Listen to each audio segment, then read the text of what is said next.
Hey everyone. In today's episode, Brittany and I are breaking down weight gain through an Ayurvedic lens. So, we'll be unpacking the different reasons that weight changes happen and share some foundational tips for achieving and maintaining healthy weight.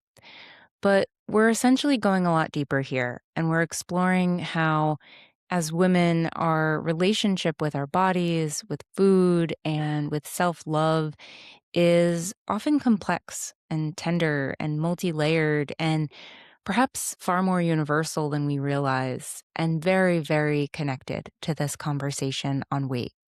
So, thanks so much for listening. And if you've been enjoying our podcast, we'd love to have you leave a review on whatever platform you're using and tell us why and tell us what you're getting away from this or what you're enjoying from this project we're creating. And it really just helps us to learn a little bit more about what you're all looking for and help us grow our community a bit more. So, thanks so much. And we hope you enjoy this episode.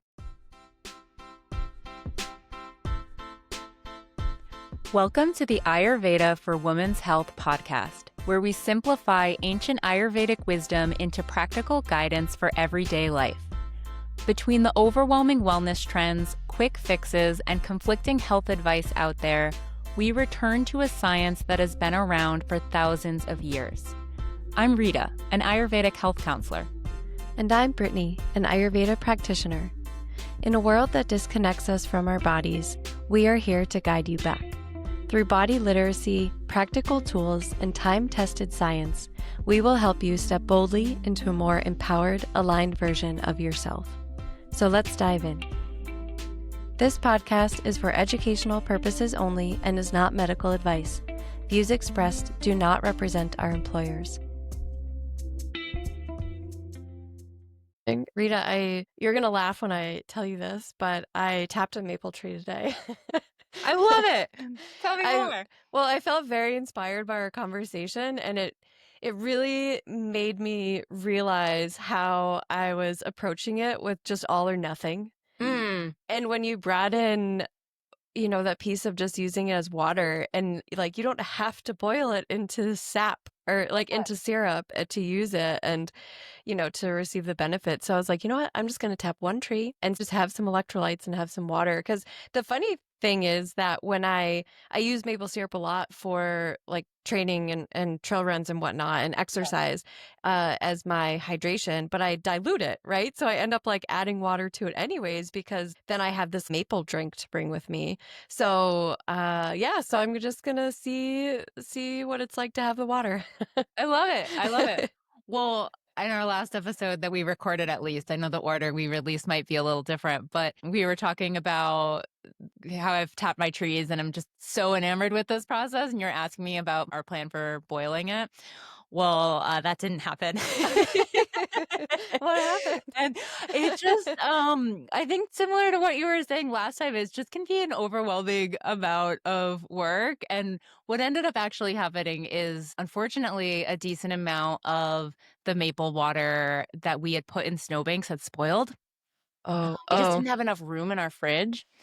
And so we ended up just looking at how much we had and like the boiling process. And so, yeah, we've just been going hard on maple water and using it in breakfast porridges and making a really good ginger tea with it. That's felt good this time of year.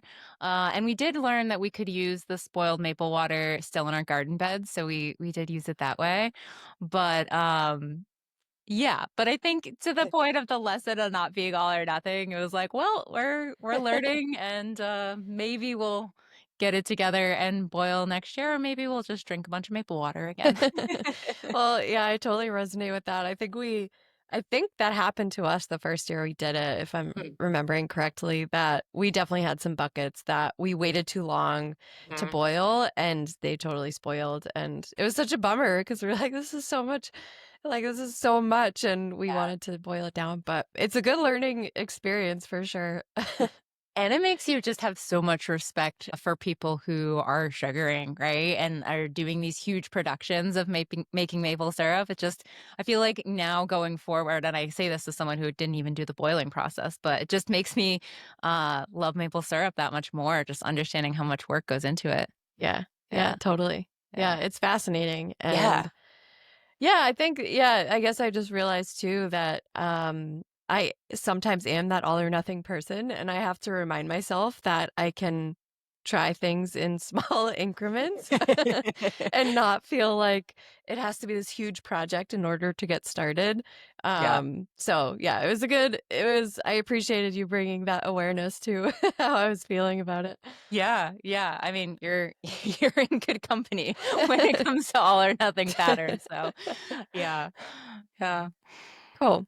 Well, I'm excited for, well, I'm always excited, but I think this is a great topic today. It comes up a lot with clients that I see, and oh, there's just so much around this that I'm really excited to be having this conversation with you. Do you want to kind of intro us into what we're talking about today? sure, yeah. So today we're going to talk about weight and weight gain, weight loss, and really shed some light on how Ayurveda understands weight in the body, which I think it brings so much nuance to the conversation. I think so often there are a lot of misconceptions about weight gain and just having it be something that's connected to how much we're moving or how much we're eating. And Ayurveda really breaks it down and can help us understand that there's so many other factors when we talk about digestion and stress and sleep and hormones. And the other level to that is just this remembrance that healthy looks different in different bodies and that different constitutions are going to hold their weight differently. So I'm excited to have the conversation in the sense that I think, well, on one hand, I think Ayurveda can help us like actually take some actionable steps in when we're experiencing heaviness, as well as really offer a lot of compassion and understanding around just again this concept that healthy looks different in different bodies and different constitutions hold weight differently. And I'll just say the part of the conversation that I'm really looking forward to getting into is to just talk about the emotions that are connected to weight. And I think as women, I think the majority of us have some level of shame connected to body or connected to weight or connected to maybe it's not weight, but in some way connected to your self-image. And I think that we can't have a conversation about weight gain without also addressing that piece. So I'm looking forward to diving into that some more. Yeah, it's a really big topic, I think, from that emotional standpoint, like you're saying, because I think that that part of it is just so overlooked in how we relate to weight gain or weight loss. And I think every woman has a connection or a story to weight. And some struggle with weight at some point in their life.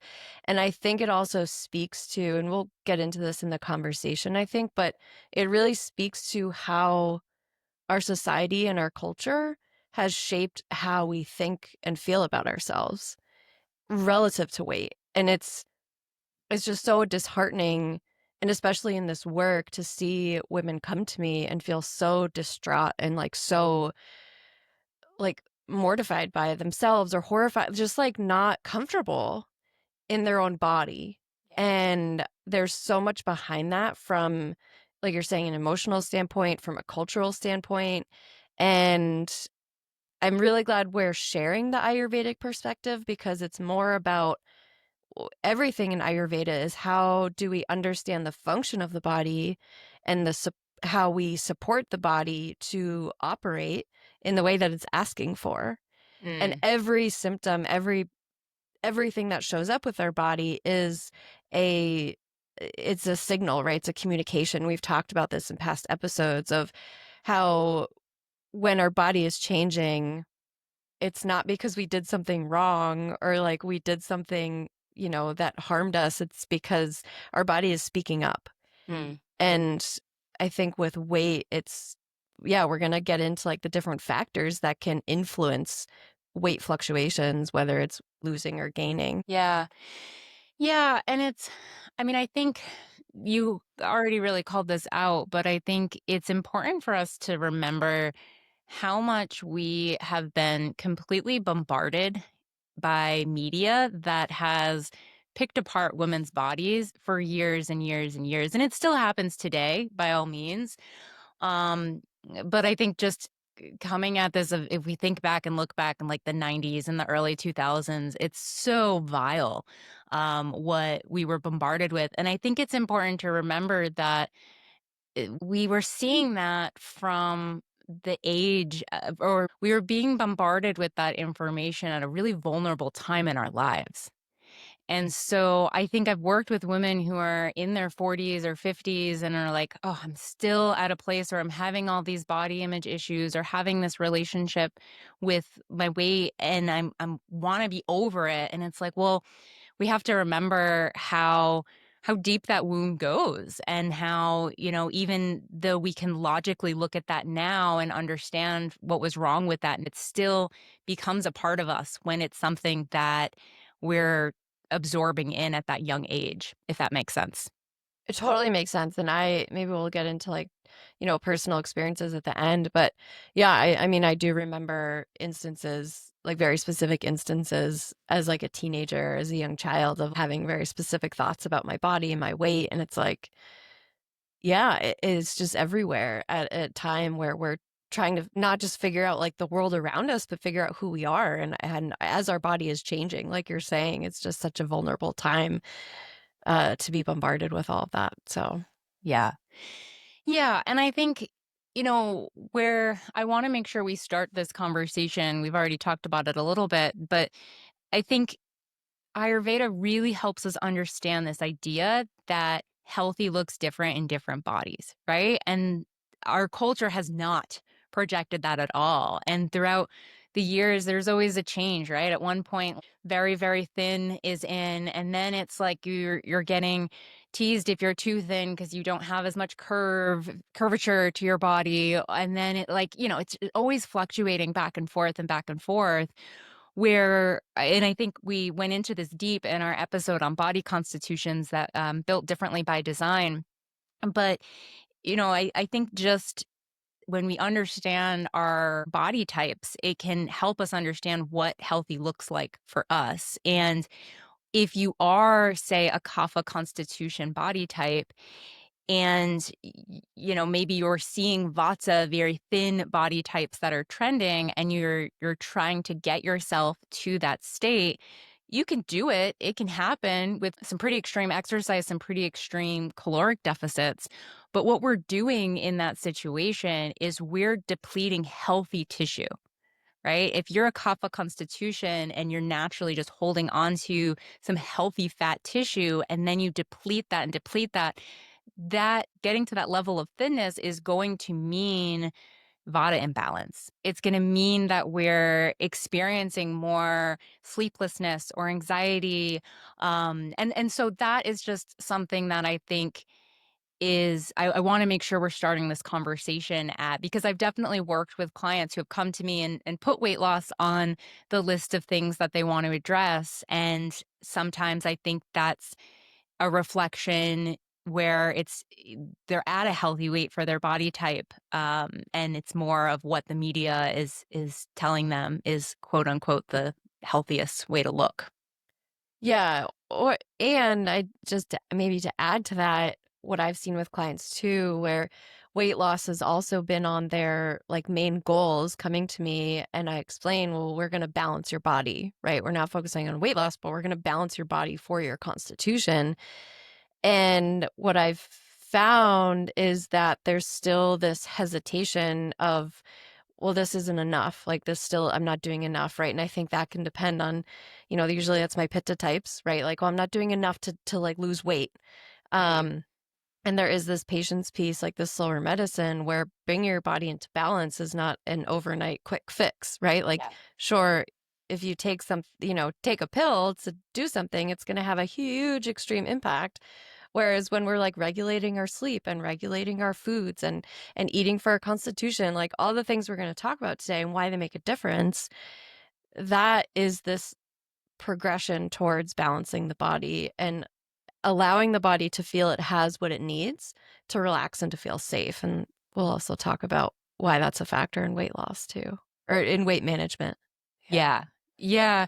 Because I think when all those things get into rhythm, then our weight ends up falling in accordance to our constitution, right? Like when the body feels safe, when the nervous system feels safe, when our digestion is in good flow, when we're moving our body in a sense where we're getting that adequate blood flow and lymph flow and muscle strength and all those things, like weight. Then, like people might have been listening to the previous part of this and saying, well, I don't know what a healthy weight is for my body type. And I totally can appreciate that, but I think it's in accordance to what other symptoms are you experiencing. And I think, we never are going to see if we're actually experiencing an imbalance of excess weight, we're not going to see that in isolation, right? There's going to be some other mental, emotional, physical symptoms that are along with that. So, Yeah. Yeah, totally. Well, why don't we, kind of dive in? We have a handful of different topics that we want to go into relative to weight management and weight loss, and, really explaining like the why behind each of them relative to this conversation. So, Rita, the first thing we talk about is digestion, always in Ayurveda. So, I don't know, do you want to maybe walk us through that as relative to maintaining a healthy weight? sure. Yeah. Yeah. Because I think honestly, most of these different factors are going to end up coming back to digestion in one way or another. But that I'd say is one of the main things, like you mentioned, we're always working on in Ayurveda. And how that can connect with our weight is if we are not having a rhythmic digestion, meaning we're not properly breaking down our food and assimilating our nutrition and detoxifying through regular bowel movements, then what can happen in the body is we can create this substance called ama. And our digestion two-part series gets into that in quite a bit more detail. But essentially, you can think of ama as this metabolic waste or undigested food particles.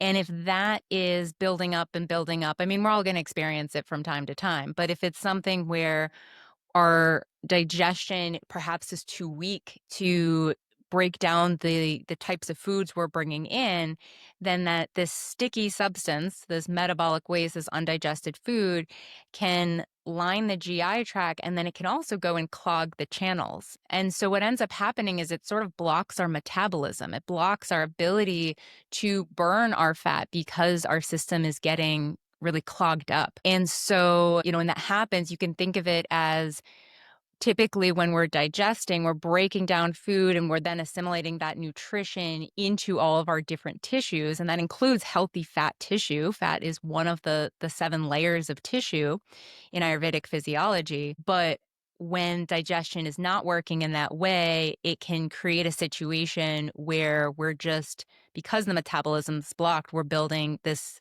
excess tissue in the body that's not healthy tissue. Yeah. Yeah.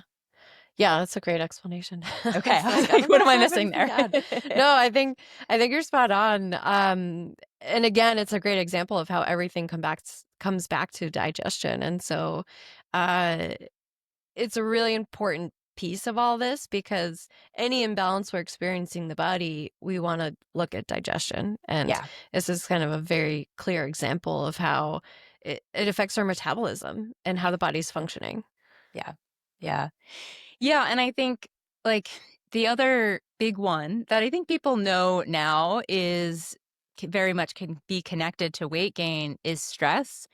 And I think we could explain that in a few different ways, but we can also tie that back to digestion, where when stress is really high, that often can create a situation where digestion goes low.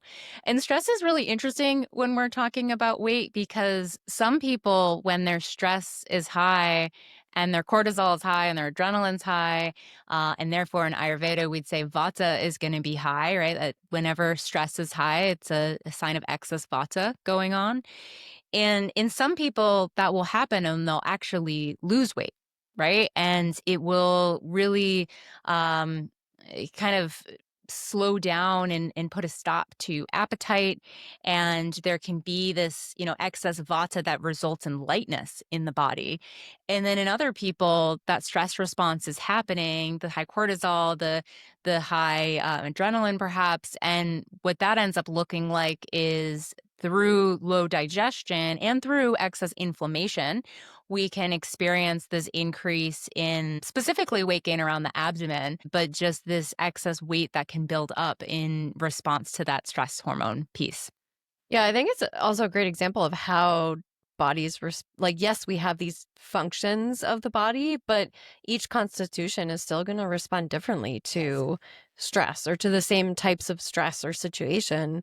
And stress is like very general, right? This very general term, but each person really experiences it so differently in their body. Because you're right, we kind of do see those opposite sides of the spectrum where if two people are under like heavy stress, chronic stress, one's losing weight and one's gaining weight, it's not really like either one's doing something right or wrong there in that situation. It is more of a reflection of the body's just responding a certain way to the situation. Yeah. And either way, we want to bring it back to balance, right? That chronic stress over time depletes the body.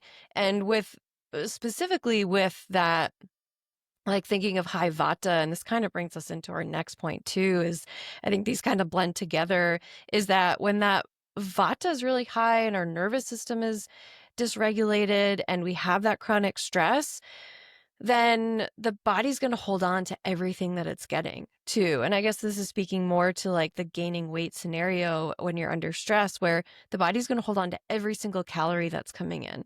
Yeah. And even if you're not under stress, but you're not eating enough, the body's going to hold on to everything because that is stress on the body. If you're not eating enough, the body goes into survival. Well, I need these calories to survive because I'm in a lack, right? I'm not in abundance. And when we have abundance in food and we have enough, we can easily let things go, right? Our body doesn't need to store anything.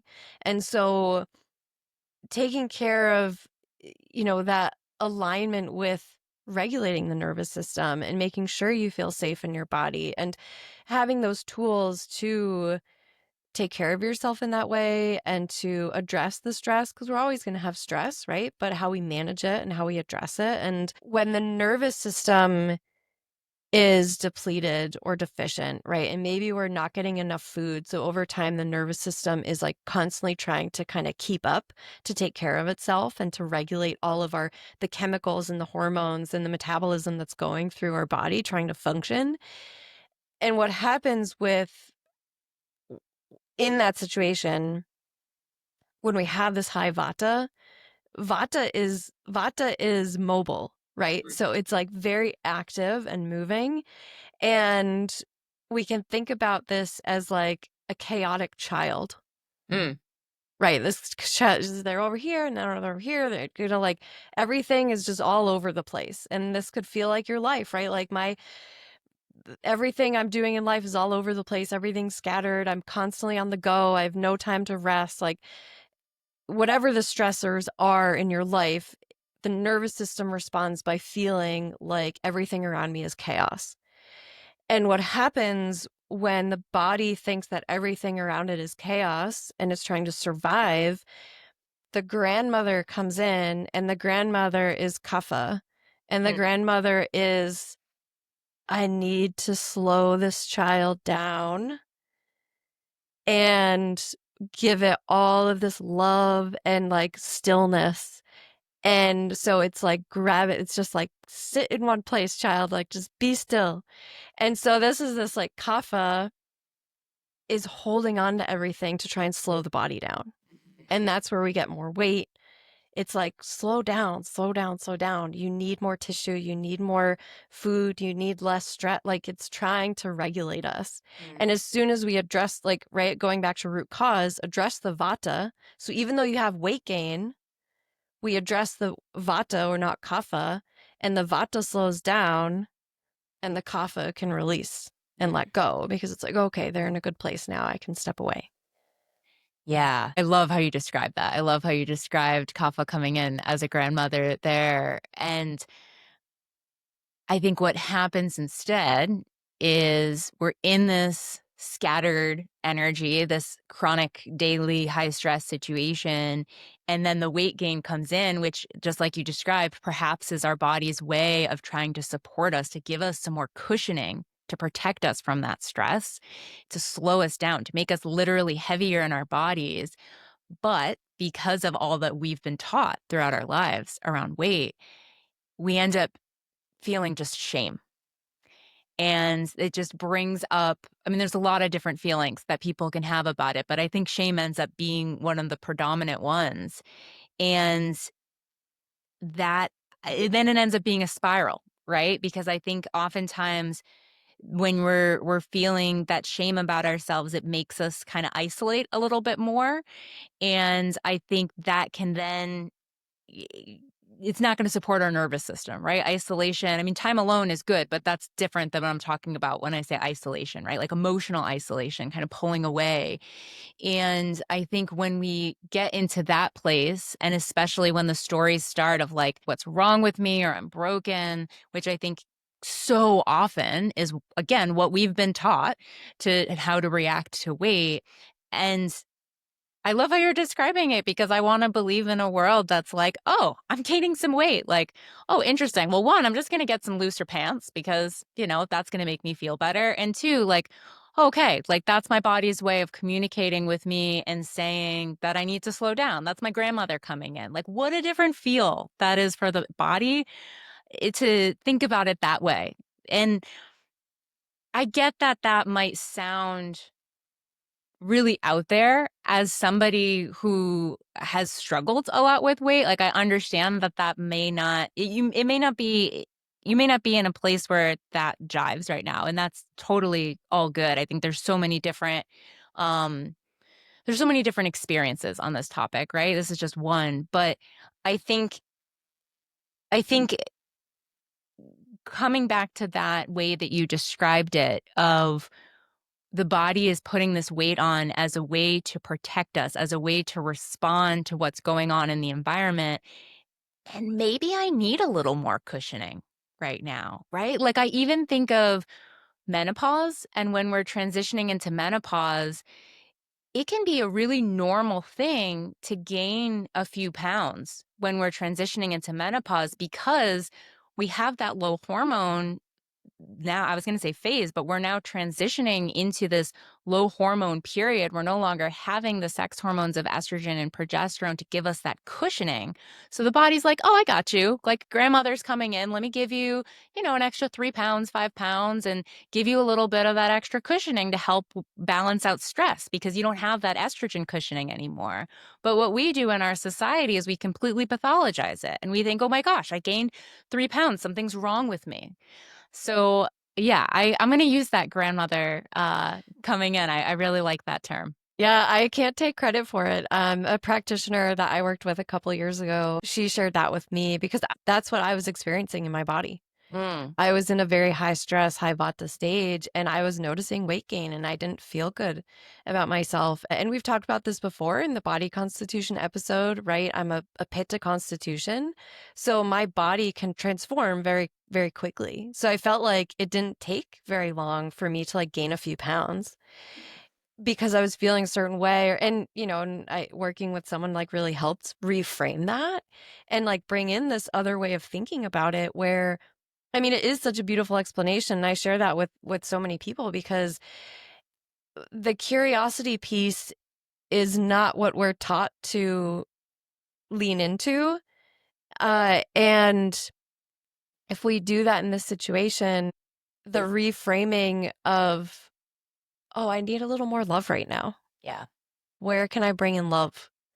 Right? Because that, like, love is sweet, love is kapha, right? That's the qualities we're looking for. And when we find those other ways, like, taking a bath or taking care of ourselves or whatever it is, there's a million ways that we can, bring in love that has nothing to do with another person in our life, right?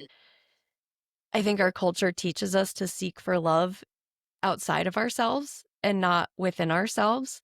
And I think part of that is finding that love within ourselves and talking to ourselves in a kind way and being gentle and sweet to ourselves and not being critical and judgmental of how our body is changing or responding, but saying like, "Oh, thank you, body, for this extra cushion because I need some extra love right now in my life." And yeah, I think it's just such a powerful way of thinking about it that just brings in the nurturing that this world doesn't have.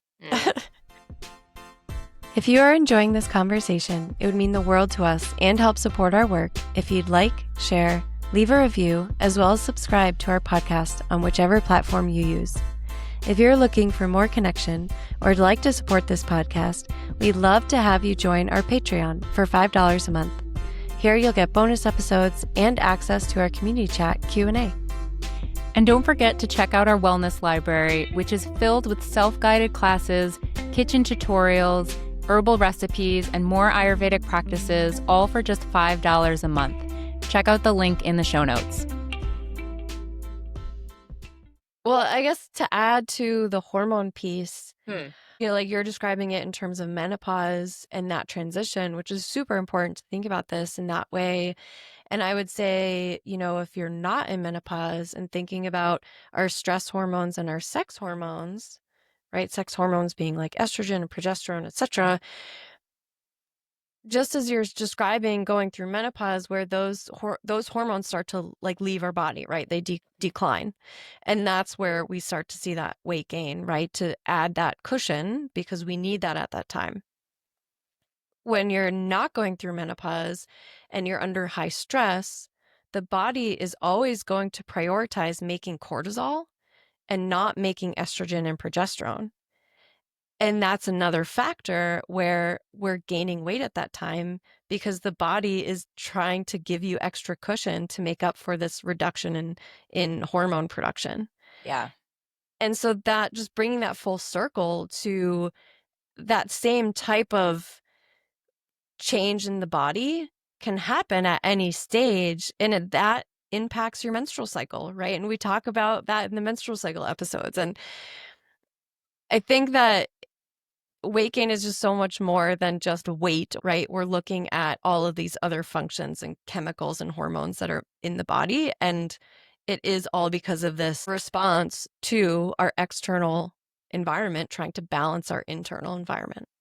Yeah. And I think, sometimes it is about the food, right? Like sometimes it's a situation where we know in Ayurveda that different foods work better for different body types. And so heavier foods like dairy, for example, can be really medicinal for, say, a Vata constitution who's really light and in frame and really needs that extra building food, but can really easily imbalance a Kapha constitution. So I do think sometimes it is a situation where people are perhaps eating really nutritious food, but just food that's not in alignment with their body constitution. And I think sometimes it's not eating enough food. I think you talked about that a little bit earlier. Sometimes it could be how we're eating in terms of timing, right? Or if we're eating really late at night, and then that perhaps is impacting our sleep.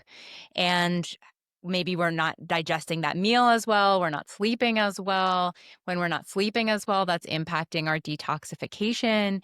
And again, that ties into hormonal balance. So I think it all ends up being this very enmeshed situation where it's kind of like dominoes maybe, but it's all just ends up being so interconnected that we lose sight of what's causing what, and we just get to a place of needing to slow down and come back to some really foundational pieces. So yeah, sometimes I do think it is about the food and some of those practices, but I think so often it is going back to what you were saying. There's just that emotional piece that is so often connected. And maybe I'll just share a little bit here too. When I was in like my teenage years and kind of going into college, I was carrying excess weight for many, many years. And I had so much shame around that. And it was such a I think the shame was such a impact to my health much greater than carrying the excess weight looking back, but there was so much shame enmeshed in it. And then I ended up losing about like, I think it was like 60, 65 pounds, let's say, like a significant amount of weight in a pretty extreme, unhealthy, very regimented, restrictive way. And what's really interesting in reflecting back on that is, the weight loss happened externally. There's a lot of feedback on like, oh, Rita got healthy, right? But what was really happening was there was a lot of yo-yo dieting and restriction and binging. And what was interesting to reflect back on is the shame like quadrupled, right? There was so much more shame. And so that I share that because I think it's such a common story for so many women is it's like we think it's about the weight, we think it's about the weight, and then we lose the weight and it's like, oh, it was never about the weight. There's some deeper underlying emotional pieces that are perhaps attached to the weight. But if we are just focusing on the weight, we're probably, at least when it comes to shame, I think we can just be compounding those emotions that much more, if Mm. that makes sense. hmm Yeah, it totally does. I mean, I think it's such a great point. Like you're saying that, like, even after losing the weight, it's not like you're like, oh, I'm good to go, right? Like, you're like, I feel great about myself. Yeah. There's so much more going on there. And, the yo-yo diets, like you're saying, weren't actually addressing like the root cause of the imbalance. They're just, masking it for a little bit. And we see this very often, like all of these wellness trends that are like, do this and you feel great for a little bit. And then it swings the other way. And there's this huge pendulum. That's not balancing the body, right? Like that's just creating more imbalance and more confusion to the body. So, I don't know how much you want to share. Like, feel free to share as little or as much as you want, but I'm curious what brought you to a place of healing in that journey and to feel differently in your body in a way that felt healthy for you and balanced for you. Yeah, I think there were so many layers to it, but I will say Ayurveda played a very big role in it because for years and years, being in this back and forth, all these different diets and all these different trends, and very much always trying to seek control over my body weight, Ayurveda helped me to learn how to have an intuitive relationship with food, which was such a novel thing. Like, as someone who was always measuring my food or being really restrictive in certain ways, this idea of learning how to listen to my cravings in that regard and trust certain cravings and trust and understand that in certain times of the month it makes sense that I need to eat a little bit more. So I think Ayurveda played such a role in just completely radicalizing my relationship with food.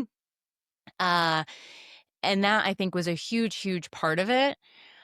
I think the other part of it was really looking and connecting to some of those mental patterns and those stories that I was telling myself and doing some counseling around that as well. And I think coming back to that way we were talking about shame before and how I think something that really drives shame is being in isolation with it and really staying separate from the world and thinking that there's something really broken and wrong with us.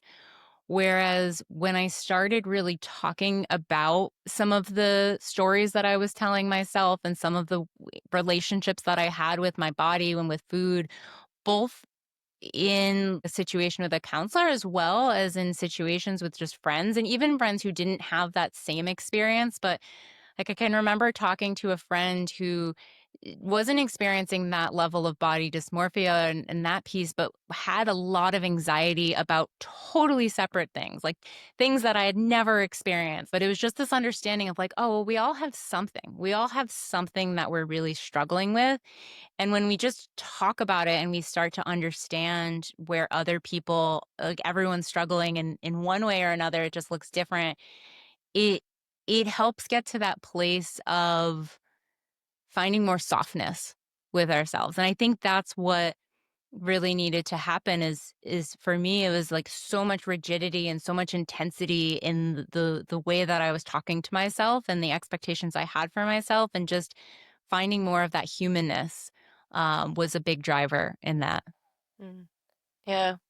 Thanks for sharing that. I think that will help a lot of people to hear that because it's important.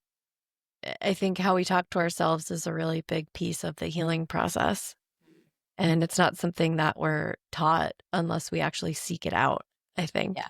Yeah. Like it took me a long time to learn how to shift that mindset and still learning, right? I still have to remind myself and notice if I'm being like critical or harsh, or instead of saying like, I love you, body, right? Like I love this and you're constantly changing and you're letting me know. Yeah, I completely agree with everything that you're saying. And I think so often we're not aware of the way that we're even talking to ourselves, right? And the way that we're not telling our bodies that I love you, but just we pass by a mirror and like check, we all have those certain areas that we don't like. If you look at that area immediately when you look at yourself in pictures, right? It's like just first coming aware of the relationship and the ways that we're perhaps consciously, perhaps subconsciously communicating with ourselves. And I think as I'm reflecting on those years, and such a big part of my story there was binge eating, and feeling like binge eating was something that I'd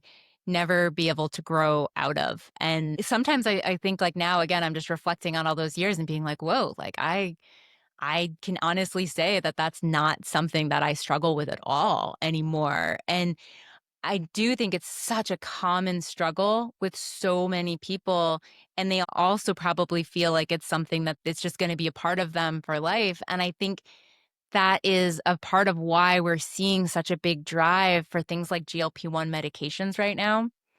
And I hear all these people talking about food noise and how that's one of the reasons that people are loving GLP-1s is it's cutting out the food noise.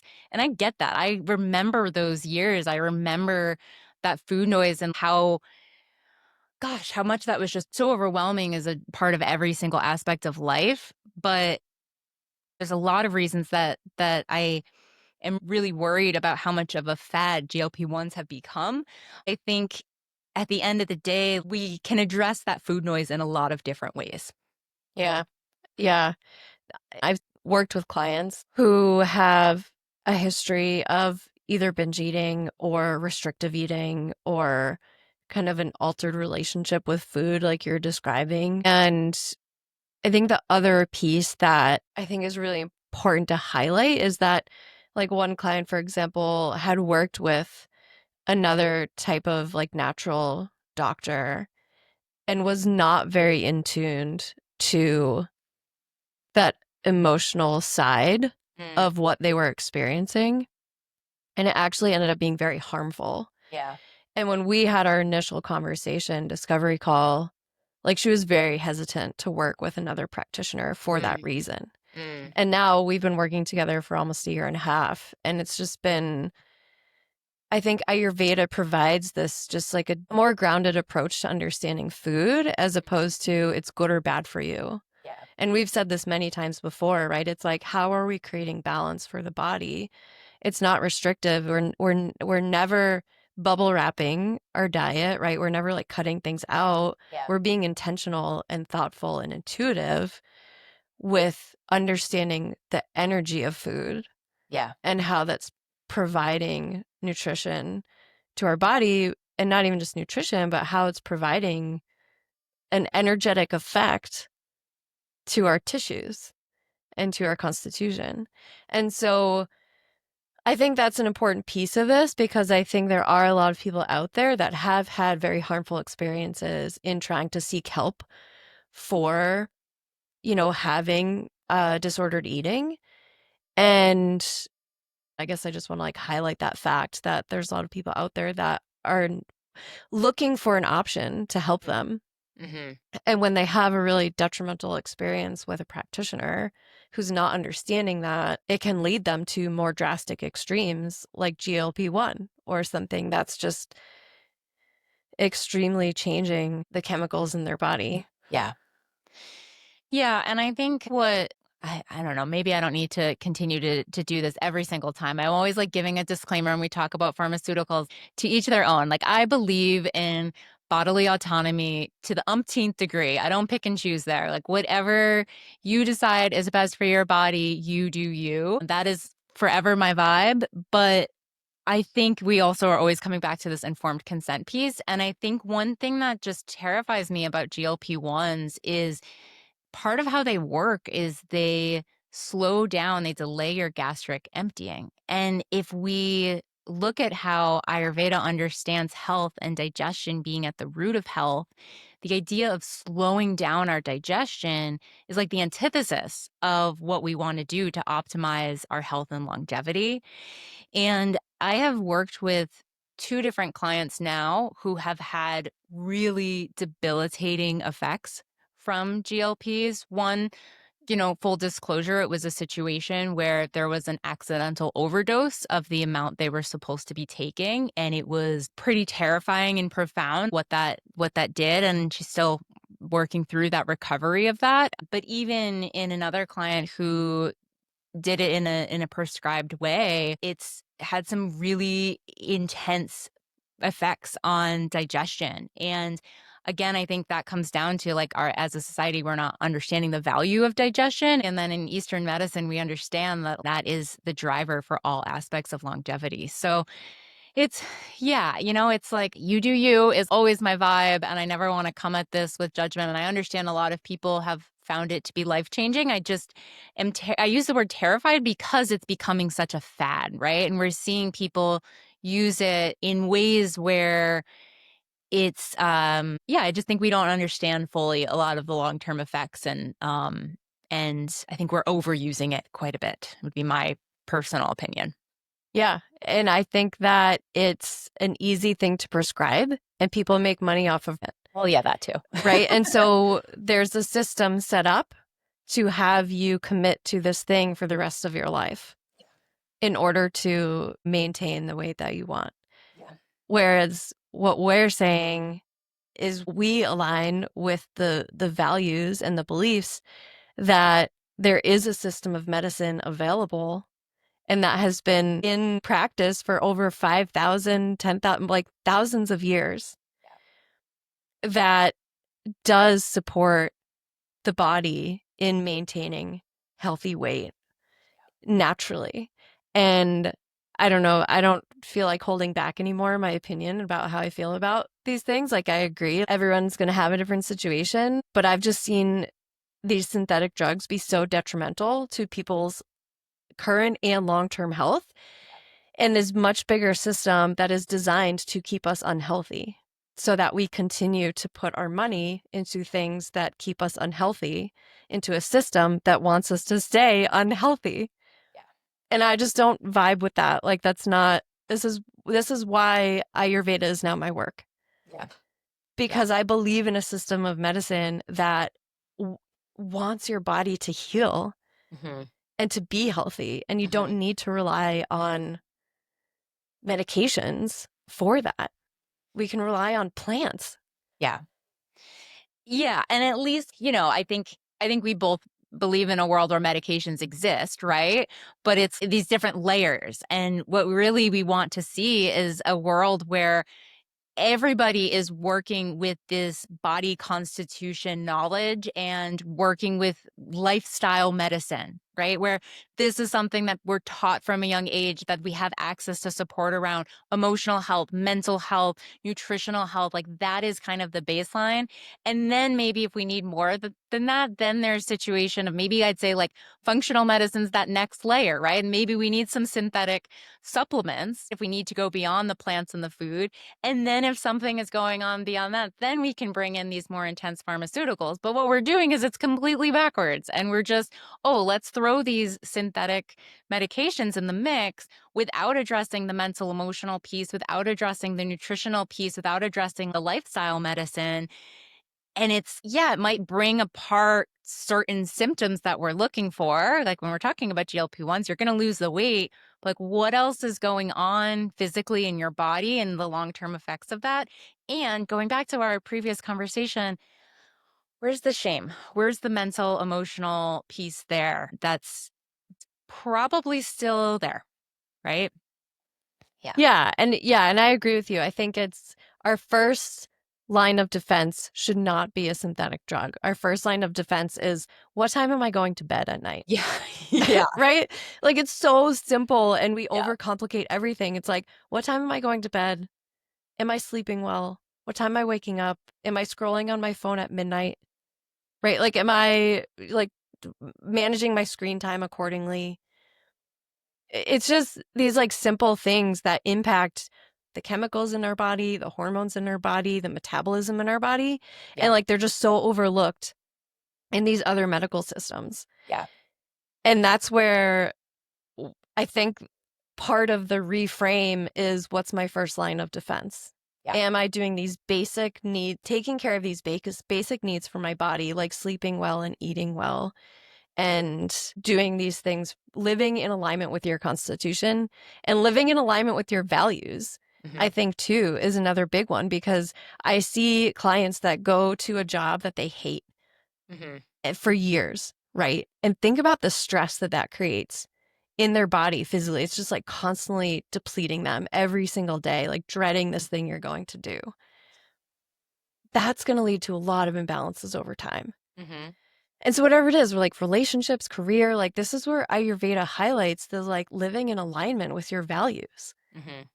And I think our society teaches us to kind of like suppress those values and just go with the norm, go with the trends, try this, try this. And we're so bombarded by all of these different short-term fixes that we don't even have time to like think about what we actually need or like what feels good to us. Yeah. I think Yeah. that's part of this like more global issue that we're just kind of born into. Yeah. Yeah.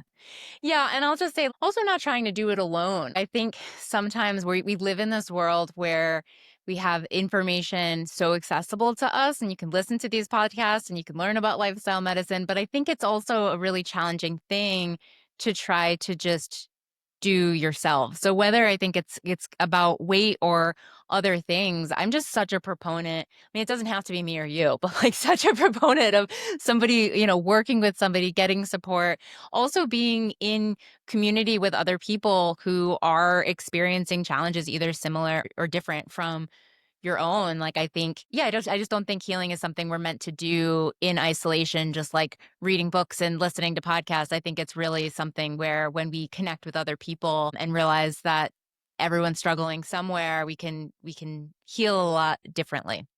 Yeah, recognizing the humanness of what everyone is going through at different Yeah. levels and at different times. And I do think finding that support now is even more crucial than ever, because if we think back to, thousands of years ago, there was a there was more of a community focus of like how people lived, and Hmm. you lived within a community and you had support the way it was structured and set up. And we just don't have that in the same way. So we have to intentionally seek it out and find it. Or it's just a little bit harder now because our society's not set up like that to like have, to have a community that lives near each other and supports each other and takes care of each other's kids and babies and like, and the mothers, and like there's people around. And now people are operating as like single parents or one parent or two parents, right? Like we're isolated even within our family unit as opposed to like a community unit.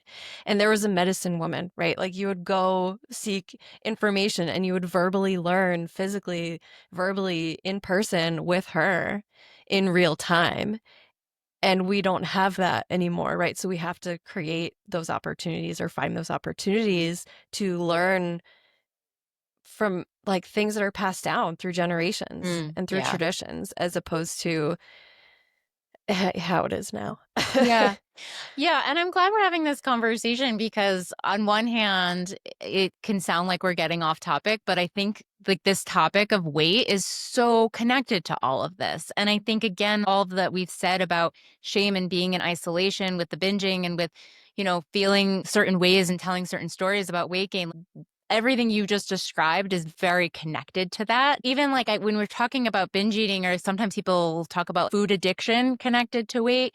Anytime we're talking about addiction, the opposite of addiction isn't sobriety. The opposite of addiction is being interconnected. It's connectedness. And so I think that honestly feels like a really good way to close this conversation, in that if you are somebody who's struggling with weight, yeah, let's reflect on all of these different aspects we've been talking about. And maybe it is the wrong food for your body type. Maybe it is sleep. Maybe it is stress. And maybe it's that need for more community and support in your life, to then, when you feel that support around you, then that like inner grandmother kapha coming in can kind of ease off a little bit, right? Yeah. Yeah, absolutely. Yeah. Yeah. So start with the basics, reassess those, see where you can make small tweaks, small adjustments. I guess maybe there's two things come to mind, like starting there, right? Let's look at sleep and food and activity, and look at those areas, stress, how it's being managed, how you're feeling supported. And then also understanding the relationship with yourself, right? Like, what is there? Who's there? Who is that person? What's that relationship like? And then also that curiosity piece, right? Like exploring those areas with curiosity and kind of stepping back from being in the middle of it. And just being like, okay, I'm observing myself from afar. What's going on here? That's really curious. As opposed to approaching it, well, I don't go to sleep on time and now I'm doing everything wrong, right? Like, okay, well, let's get curious. What's the barrier for going to sleep at a time that feels healthy for you? It's a very different approach than I now have to have perfect sleep to lose weight, right? It's not like that. Yeah. I think Yeah. what we're saying is this curiosity piece can go a really long way in terms of allowing that softness to come into the situation and the conversation. Yeah. Well said. Well said. If you enjoyed today's episode, it would mean the world to us and help support our work if you'd like, share, leave a review, as well as subscribe to our podcast on whichever platform you use. If you're looking for more connection or would like to support this podcast, we'd love to have you join our Patreon for $5 a month. Here you'll get bonus episodes and access to our community chat Q&A. And don't forget to check out our wellness library, which is filled with self-guided classes, kitchen tutorials, herbal recipes, and more Ayurvedic practices, all for just $5 a month. Thanks so much for being here with us. Until next time, be well.